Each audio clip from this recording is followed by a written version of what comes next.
So the recognition feels really good, having been around the industry for a while. But personally, I find that the real joy is in like whether we've done a great piece of art.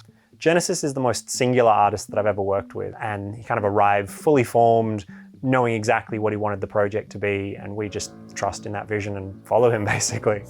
The U-47 captures his voice and gives it the intensity that it needs, whether it's like a smooth R&B singing section or the rap verses. It puts his voice front and center where it needs to be.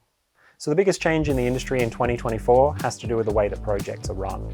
We're not looking at a situation anymore where you're just spending 8 weeks in a studio and then the album is done.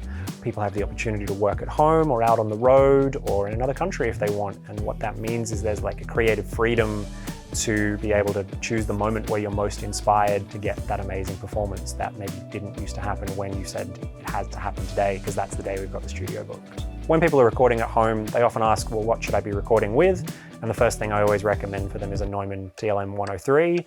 The reason being that without the transformer in the mic, it's pretty fail-safe, and it means that as long as you're literally not distorting the mic pre, you're going to have something that's really usable as a signal that I can make a great mix with. Looking to the future, I'm really excited to see the new talent that's coming through. We live in a world where the barrier to entry has never been lower in terms of what you need to put together a really professional sounding recording. And what that means is we're finally back to an era where it's just the best idea wins. And that means it's really exciting for the music industry to kind of hear newer and better songs coming out each and every year. It's always really exciting to get to work with top tier artists from around the world, get an insight into their process and be able to incorporate things from their workflow into your own work in the future. It's amazing getting to work with someone like Bieber on something that ends up being era defining and knowing that you had a small part in that success.